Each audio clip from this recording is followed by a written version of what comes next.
First of all, my current position, I'm the head men's basketball coach at Maryville College.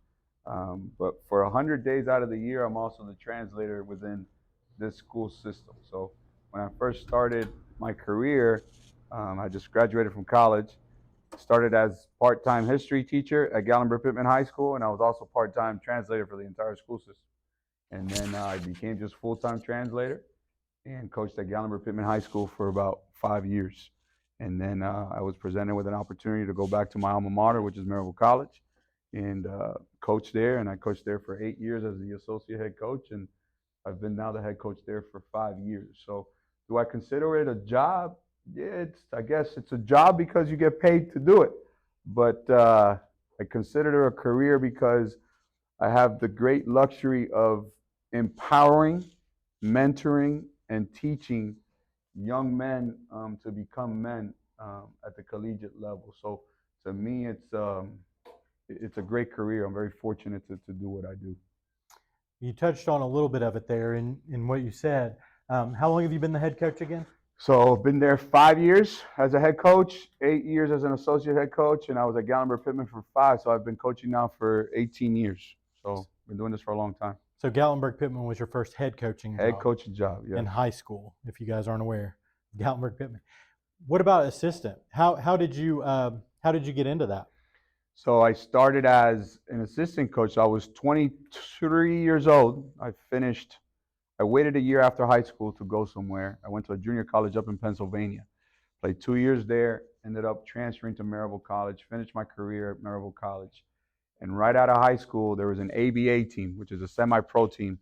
For you guys who may know a little bit of sports, Dane Bradshaw, who was a really good player for the University of Tennessee back in the day, we all played. It was called the Knoxville Thunderbolts. And it was an ABA team.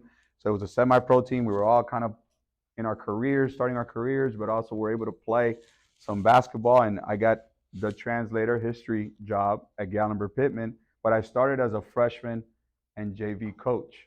That's how I started. And after my first year, the head coach decides to take another job. And so there was an opportunity to become the head coach. And that's how I became the head coach. And I was really young. I was 24 years old.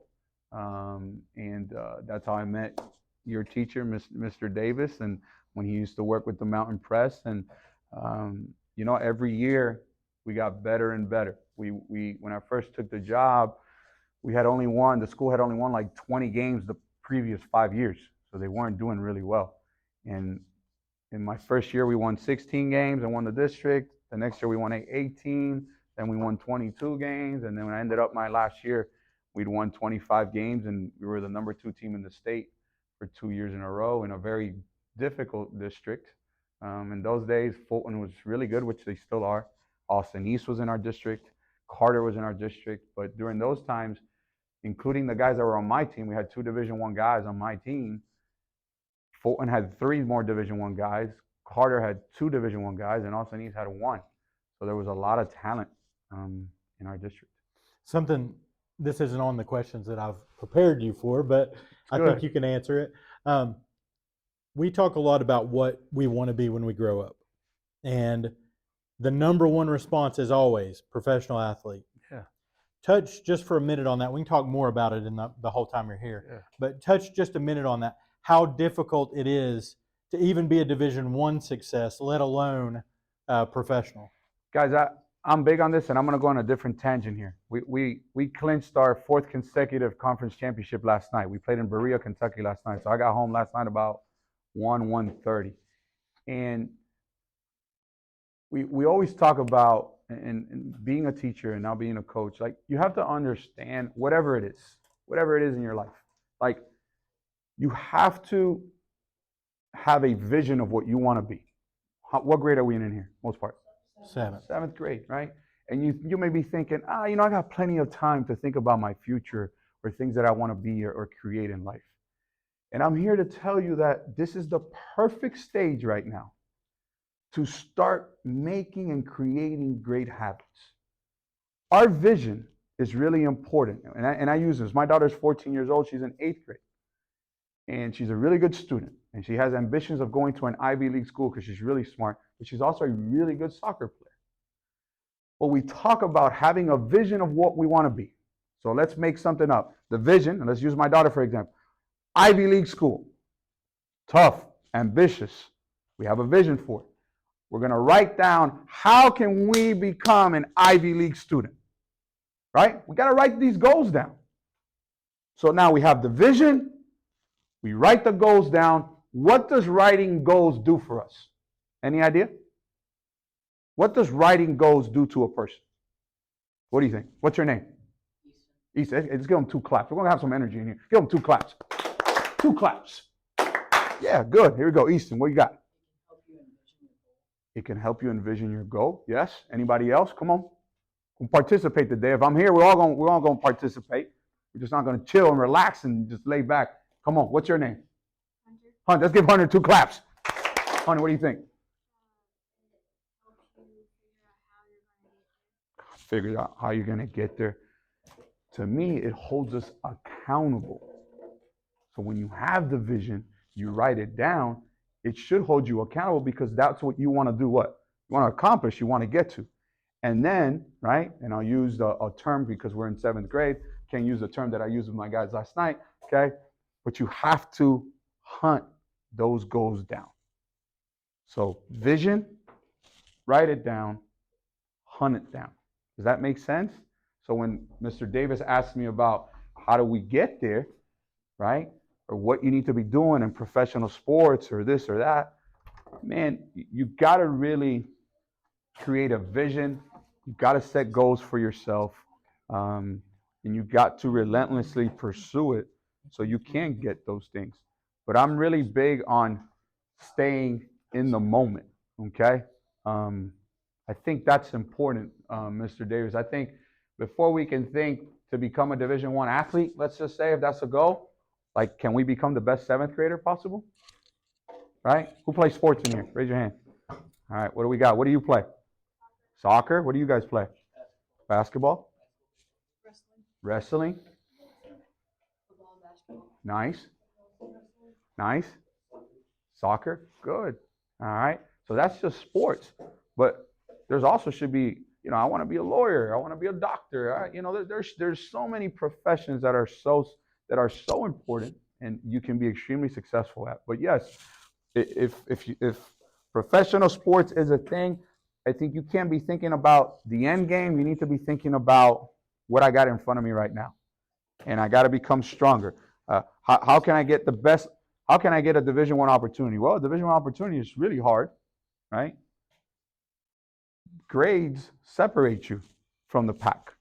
And I know you hear that all the time, and you're like, my teacher, my parents.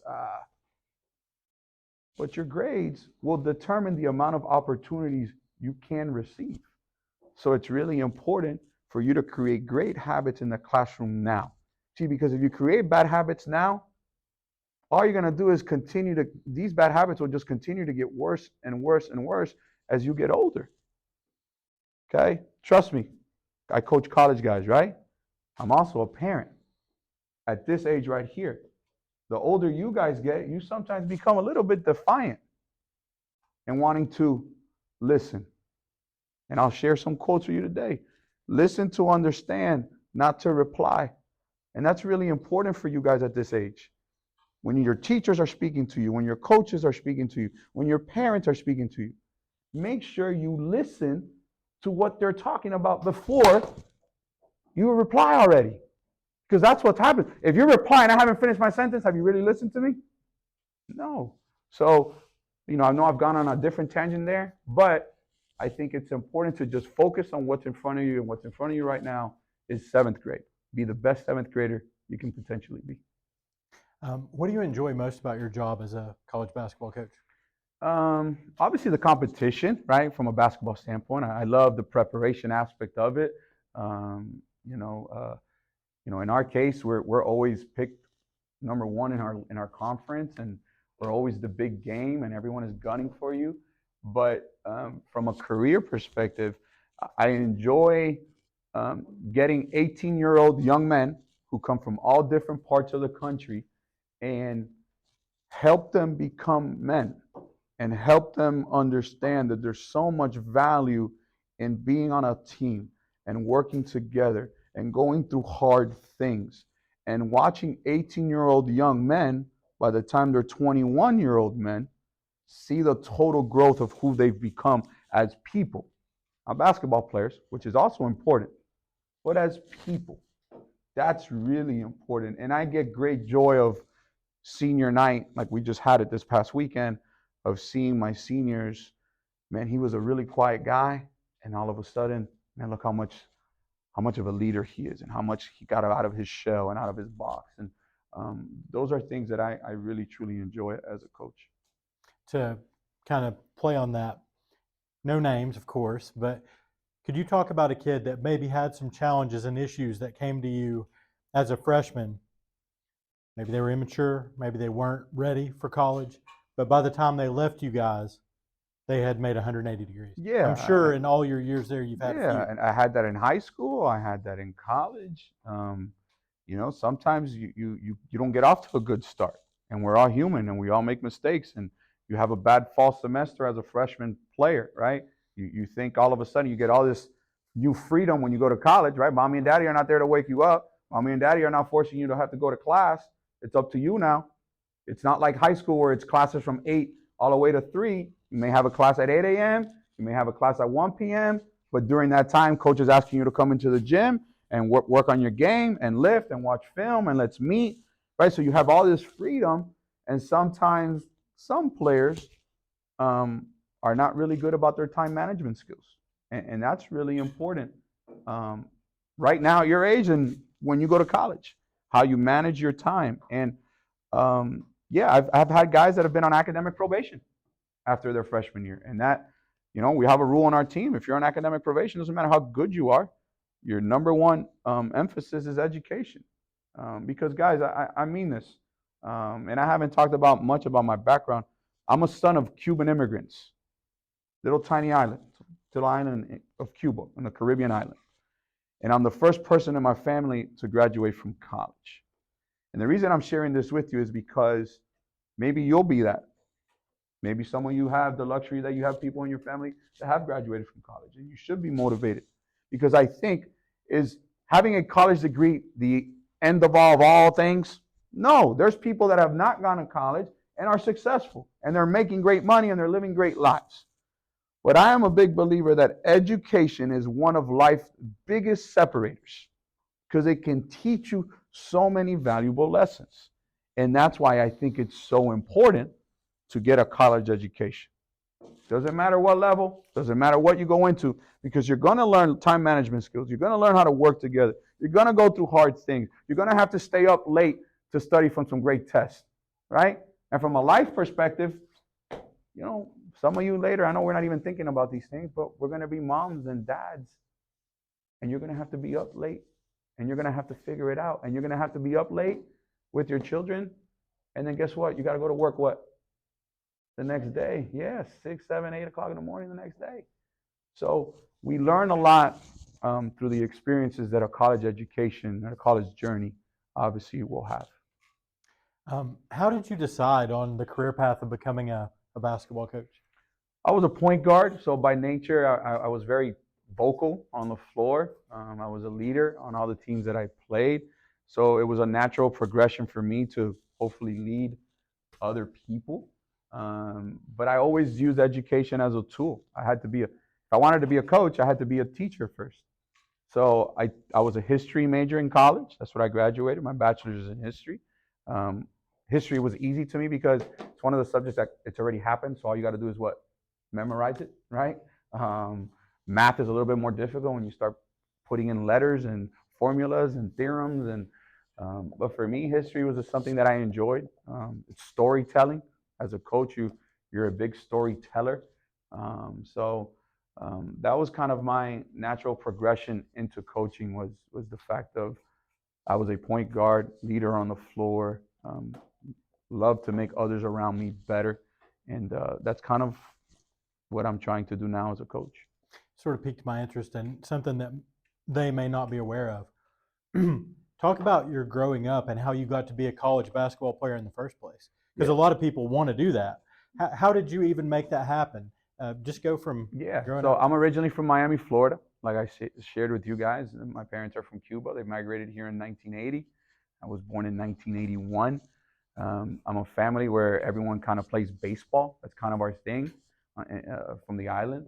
And I kind of went the other route. I couldn't really hit. I had really good hands.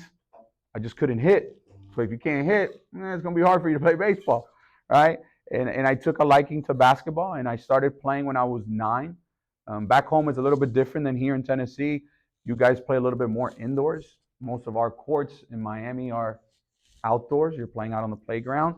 And, so I played a lot outside, and I started becoming pretty good at it. And I was able, because of my grades and my basketball skill, I got recruited by a private school back home. It's called Gulliver Prep, and it's a really, really good school. And the top students in all of Miami get to go there academically, but it's also really good for sports. For you guys, you're probably too young, but does anybody know who Sean Taylor is? Sean Taylor played for the Washington Redskins. You've heard of him? Okay. Sean Taylor passed away. He ended up passing away, dying. But me and him were high school teammates. Played for the Washington Redskins, played for the University of Miami. He was an unbelievable football player. I just worked really hard, and I put myself in a position to be recruited. I was really successful as a player. I started as a varsity sophomore. I started as varsity as a sophomore, and sophomore, junior, senior year, I scored over 1,000 points for my career. I was all district, all region, all state, I just had lots of success. And I had the dreams and aspirations of being a Division I player because I was really good in a big city, and it truly never came. So I ended up going to a junior college in Pennsylvania. So I went from Miami, sunny, palm trees, sand, the beaches, right? Great weather. And I went to Scranton. Well, it's not even Scranton. It's called La Plum, Pennsylvania. It's really close to Scranton. It's in the Pocono Mountains. You know Amish people in horses and carriages? Like the town I was in, when I got there, that's what they were doing. And I was like, where in the world am I? All right. And I grew up a lot in that stage, and played 2 years there. Was very successful. We went to a Final Four in junior college, and I actually signed to East Carolina. So I ended up accomplishing my dream of doing what? Playing what? Division I what? Oh, basketball. But the guy who had recruited me there ended up taking another job. Took an NAIA job in California, and I was kind of stuck. And I had a buddy of mine who was a Division I player who transferred to Maryville College and loved it, and was like, hey man, like, I know you're kind of stuck right now. It was like June, and I was man, where do I go? What do I do? And I decided to say, you know what? I'm just going to go there. It feels like a great place. The coach seems like a great person, and I'm just going to make the best of it. And I made Maryville the big time that I always wanted because of D1. I made it at Maryville College, and I'm super, super thankful, okay, that it happened. All right. What we got here? Is it Christmas? What's going on here? This is someone else's classroom, so Okay. I don't touch their clock. But it's been doing that during my class every day. I love every hour of the hour. Yeah, every hour. Awesome. I like it. But and so that's kind of my story. I had great career at the college, and led to other things. Obviously, led me to the high school job, and now I am where I am. So what skills or education are important to success in your field? If you went to college or technical school for that work, where did you go? We already talked about because you're a college basketball coach. But what skills or education are important to being a basketball coach? I think being an effective communicator is important. Being able to relate whatever information I may have, that my players can understand it. Also, being an effective communicator, especially as a coach, through hard times, through adversity, right? Like you're down, you're losing, you're not winning. Like how I communicate with my guys is really important. You guys know, the ones that play sports, right? Like, do you like a coach who's always just yelling? Maybe, maybe not, right? Yeah, makes you listen, but I think the effective communicators have a great balance. Like I can say, what's your name? Peyton. Let's give Peyton 2 claps. Peyton, what do you play? Basketball, baseball? You told me, right? No, basketball, football. Peyton, I need you to rebound. Anybody Anything wrong with that? All of a sudden he gets it. I need to be effective communicator by saying, hey, good job, baby. Let's go. Let's get another one. But if all I'm doing is always just yelling at Peyton, at some point Peyton's going to be like, hey, coach, shut up, man. Like, leave me alone, right? Like, so like, I think there has to be a balance. I need to challenge you. I think that's one of the issues with your generation right now. The moment you see a teacher or a coach or someone who challenges you, you kind of shut down. And I think it's important for you that when you see people in your life that are challenging you to be a better person, that you don't fight that. That you embrace that because they want the what for you? The best for you. So that's really important. So effective communicator, detail-oriented, disciplined. Preparation is vital for success. So being prepared is always really important. Looking the part, right? For the most part, being clean cut, smelling the part, right? I don't want to show up somewhere and it's like, damn, coach, Mr. Davis, you brought this coach in here. He smelled like damn cow manure. You know what I mean? Like, this dude's been at the farm all damn day, right? Like, you got to be able to look the part, be able to demonstrate confidence, being able to speak, right? Like, you got to be able to get in front of your team and not be nervous. So I think those things are really important in our field. Something that I'm curious about, when you're recruiting players, what's that whole process like at your level? Maybe we can talk a little bit about the level of Maryville College compared to Tennessee or something like that, too, because some of our people that don't play basketball have no idea. Yeah, so there's different levels, right? There's Division I, which is the highest level of college basketball you can play. There's Division II, there's Division III, there's NAIA, there's Christian colleges, there's junior colleges, right? So there's a lot of levels. The only difference with us and Division II and Division I is that we don't offer athletic scholarships. We offer it in how you are academically and what your need is at home financially.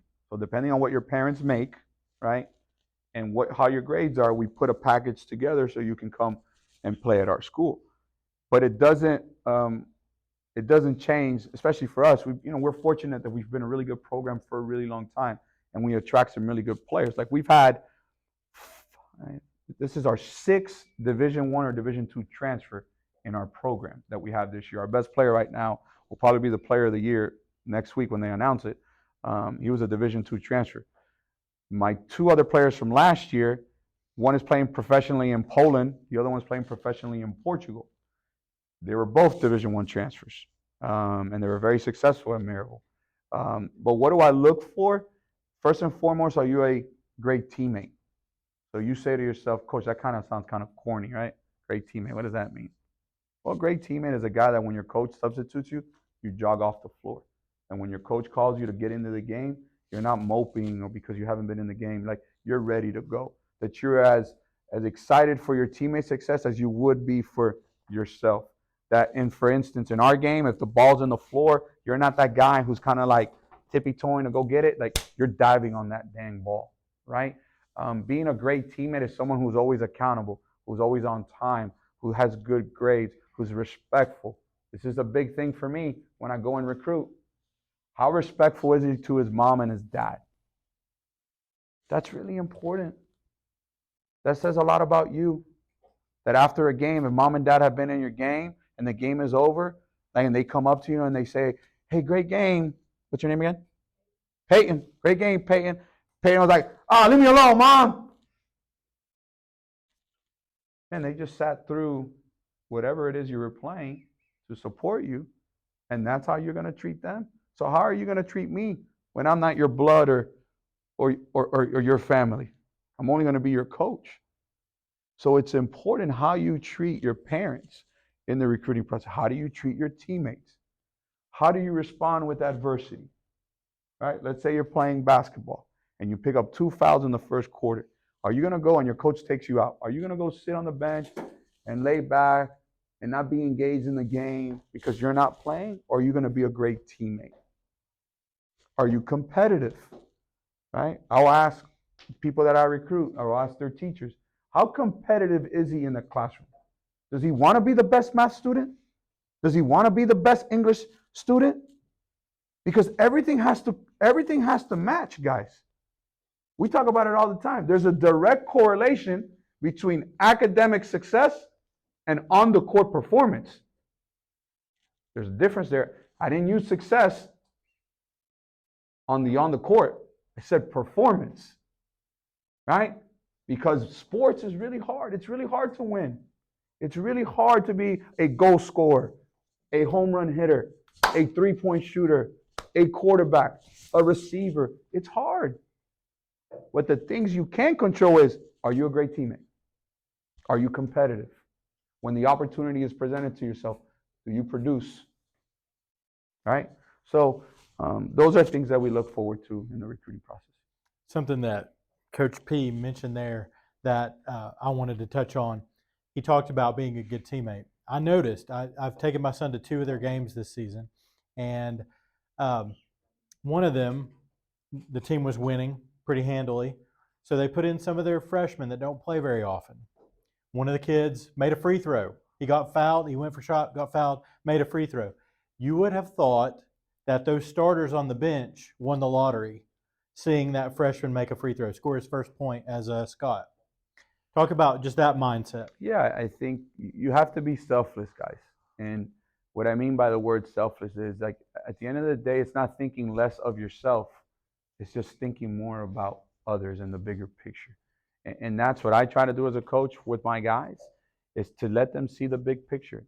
And you have to be excited about someone else's success. If you're resentful or you're pulling for them to be not good or miss shots so you can get the opportunity, I don't think the game will repay you in a good way. You know, hey, man, he's earned his opportunity. Coach believes in him. Man, I hope he does really well. Like last night, we started a freshman who had not played at all, really, at all. We're kind of, our starting forward is hurt, but this young man has been a great teammate all year. And I just felt like, and yesterday was a big game for us. We clinched the conference championship last night. So it wasn't like we just played some team and, I'm just going to throw him a bone and let him play. It was a big game for us. But he had been doing everything the right way, right? And this was an opportunity that I thought, hey, man, you know what? Let's throw him in there and let's see what happens. Excuse me, we need Caden Salages in the office. He is checking out. All right. Thank you. Caden's brother is a basketball player at Seymour. Yeah, high school. Yeah. 20 points a game, somewhere in there. Nice. But yeah, I know I went on a tangent there, but yeah, I think it's important to be a really good teammate, for sure. Yeah. Next to last question, because I think we only have a little bit left. What is a challenge or obstacle that you've had to overcome in your career? Challenge and obstacle in my career.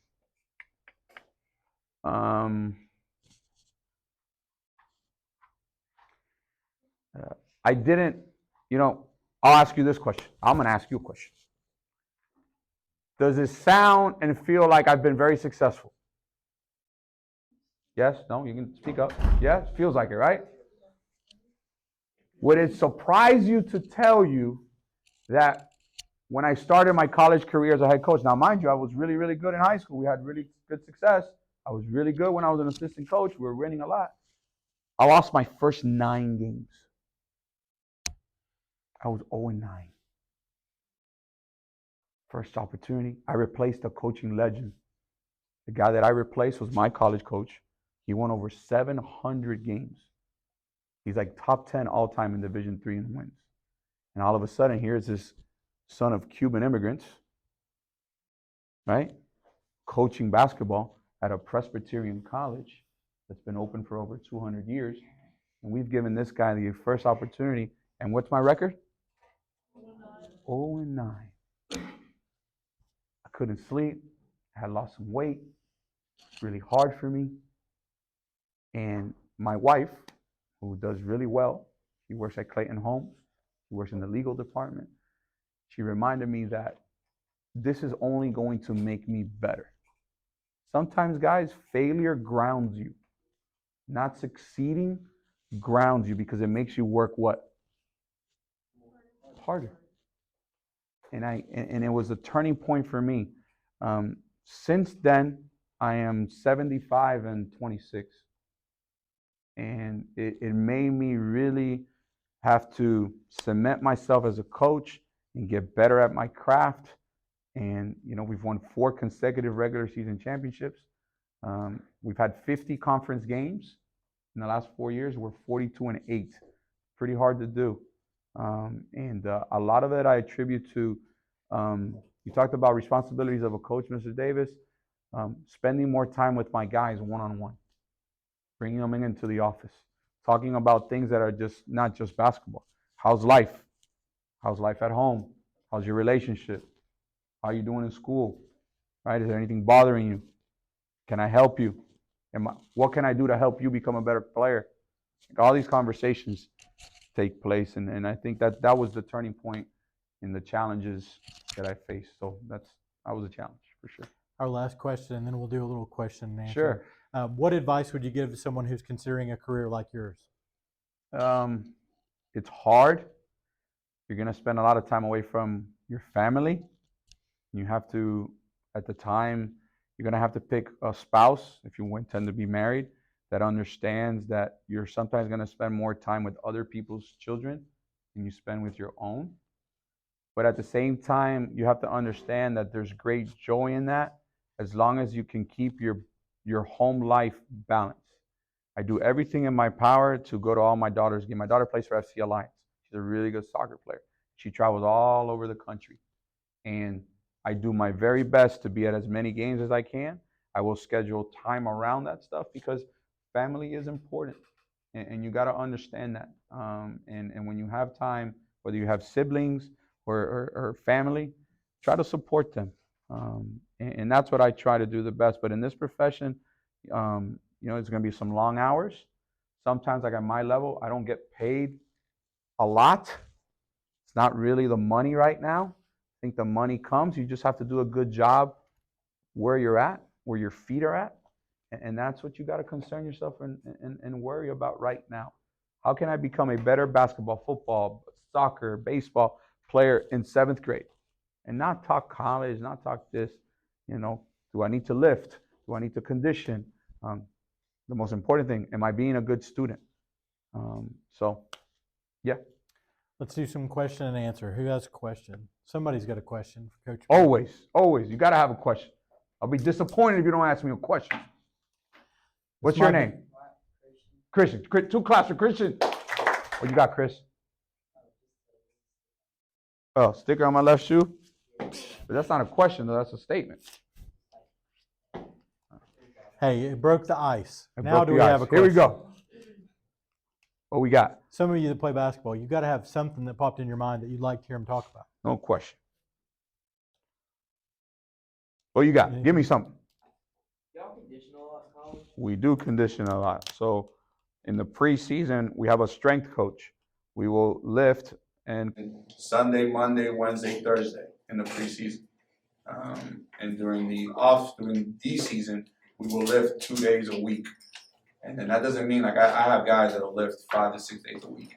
But as a team, we lift 2 days a week. And then once our season is done here in about a month or so, I hope, we will get back to our postseason lifting and we'll start lifting 4 days a week. So, yeah, that's a good question. Yes, sir. What's your name? Jordan. 2 class for Jordan. What we got, Jordan? What would you tell a student that would probably be having very bad trouble trying to get the hang of basketball and needs advice? Going through the hard times right now, whether it's making the team, making shots, learning how to play the game, don't be discouraged. The honor in being a good athlete, in my opinion, is staying with it, right? And being a sponge and listening to your coach and asking questions. That's a trait. That's a good trait for an athlete.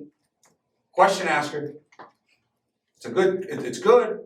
So right now, remember that, right? You want to be employed? Man, that guy is very vocal. He can think and talk outside the box. He's not really into himself and in a box. So my advice to you, if it's you who's struggling with, are you struggling a little bit? No. No. You don't play basketball? No? Well, that's a good question. No, that's really good. I would advise that person to stay with it. That going through hard times is good. It's not a bad thing. And to, persevere through it and ask many questions and continue to stay on the grind. What else we got? What you got, Chris? Christian. Christian, right? Yeah. Do players work as hard as they do in practice and as they do in games? Yes, because if you don't prepare yourself in practice, you'll never be a high achieving player in the games consistently. It doesn't mean that there's people that go practice and don't practice really hard and then all of a sudden they play and they play great. That happens. If you want to be a consistent winner, practice is where it gets done. Practice, again, talking about habits. Remember this phrase, you become your habits. And if you set great habits for yourself, great things can happen. But if you're late, if you don't dress the part, if you're going to be disrespectful, if you're not going to turn in your assignments on time, if you're not a reliable person, right? If you're not reliable, why would someone take a chance on you? Why would someone invest time on you when you're not showing that person respect and becoming reliable in the things you're doing? What else we got? Good question. Good question, Christian. What else? Coach P, a question I had was related to you're talking about recruiting and how you look at their parents and things. Who do you talk to about these kids when you're trying to learn about who they are? Their coach, right? So coach, in my world, basketball, right? The head high school coach, the AAU coach, his teachers. I always go and eat lunch at the cafeteria with every single one of the players that I sign because I want to see how people act around them. That tells me a lot. Is he a person that people gravitate to, or is this a guy that eats at lunch by himself because he's just anti other people, right? How does this guidance counselor talk about him, right? How does the attendance lady talk about him? How does the cafeteria lady, where he punches in his numbers, what does she have to say about him? Is he a polite person? Is he disrespectful, right? Is he cutting people in line? Like, guys, all this stuff matters because these things will present themselves in other ways, right? Cutting a line in the cafeteria and being sneaky about it can also tell me that this dude is going to cut corners when we're lifting or cut corners when I'm not around. So I got to know that I'm investing in good people first. Again, right? Being reliable, right? Being reliable is really important. Being a trustworthy person is very important. And I know we're talking sports today, but I want to remind you that this is really hard to do in college. It's not impossible. It's hard. Only 3% of players all over the United States of America get to play college basketball. 3%. So if you really want to do it, what do you have to become at? Well, what did I say today? You become your what? Habits. Your habits. So you got to start creating great habits for yourself if this is something that you want to do. No different than if you want to be a lawyer, a doctor, a teacher, a sports writer, an artist, a musician. Habits set you apart from other people. Our bell will be ringing in just a second, but would you mind telling them just some of the best players you've personally played against? Yes, I have played Deshaun Stevenson, who played in the NBA. I played against him. Stephen Blake played in the NBA, played for the Lakers. Udonis Haslem played for the Miami Heat. Played against all those guys in high school. I've coached against some really good players. I've coached Jaden Bradley, who's the point guard right now at the University of Arizona.